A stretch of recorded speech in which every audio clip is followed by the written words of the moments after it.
മോഡലിംഗിന് യുവതികളെ ആവശ്യമുണ്ട് എന്ന് പറഞ്ഞ് വ്യാജ നവമാധ്യമ അക്കൗണ്ടുകൾ വഴി പരസ്യം നൽകും. പ്രായപൂർത്തിയായവരുടേതടക്കമുള്ള നഗ്ന ഫോട്ടോകൾ തരപ്പെടുത്തി ഭീഷണിപ്പെടുത്തും. ഇങ്ങനെ ഒരു വിരുദ്ധനെ Wayanad Meppadi police cyber cell സഹായത്തോടെ പിടികൂടി. ആളൊരു ഫുട്ബോൾ കോച്ച് കൂടിയാണ്. റിപ്പോർട്ട്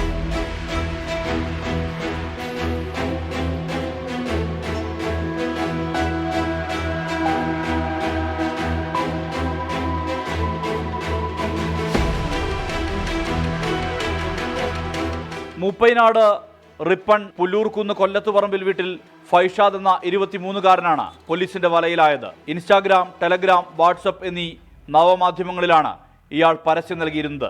സ്ത്രീകളുടെ പേരിലാണ് അക്കൗണ്ട് തുടങ്ങുക. മോഡലിംഗിന് താല്പര്യമുള്ളവരുടെ ചിത്രങ്ങൾ അയക്കാൻ ആവശ്യപ്പെടും.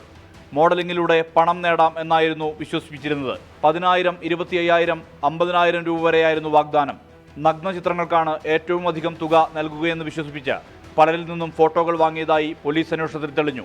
മാത്രമല്ല, ഫോട്ടോകൾ വെച്ചുകൊണ്ട് ഭീഷണിപ്പെടുത്തലും പിന്നാലെയുണ്ടാകും. ഒരാൾക്ക് പോലും ഇയാൾ പണം നൽകിയിട്ടില്ല. പ്രായപൂർത്തിയാകാത്ത പെൺകുട്ടി ഇയാളുടെ കെണിയിൽപ്പെട്ടതിനെ തുടർന്നാണ് പോലീസിന് പരാതി ലഭിക്കുന്നത്. സൈബർ സെൽ വിശദമായി അന്വേഷണം നടത്തി. ഇയാളുടെ ഫോൺ പിടിച്ചെടുത്ത് പരിശോധന നടത്തിയപ്പോൾ പ്രായപൂർത്തിയാകാത്തതടക്കം നിരവധി പെൺകുട്ടികളുടെ നഗ്നചിത്രങ്ങൾ പോലീസ് കണ്ടെത്തി. സ്ത്രീകളുടെ പേരിൽ നവമാധ്യമ അക്കൗണ്ട് തുടങ്ങുക മാത്രമല്ല, സ്ത്രീകളുടെ ശബ്ദത്തിൽ സംസാരിക്കാൻ കഴിയാവുന്ന ആപ്പുകളും ഇയാളുടെ ഫോണിൽ ഇൻസ്റ്റാൾ ചെയ്തതായും കണ്ടെത്തലുണ്ട്. ഫൈഷാദ് ഒരു ഫുട്ബോൾ കോച്ച് കൂടിയാണ്. മേപ്പാടി ഇൻസ്പെക്ടർ BK സിജുവിന്റെ നേതൃത്വത്തിലുള്ള സംഘമാണ് അറസ്റ്റ് രേഖപ്പെടുത്തിയത്. ഇന്ത്യൻ ശിക്ഷാ നിയമം പോക്സോ IT ആക്ട് പ്രകാരമാണ് അറസ്റ്റ്. കോടതി ഹാജരാക്കിയ പ്രതിയെ റിമാൻഡ് ചെയ്തു. 24 വയനാട്.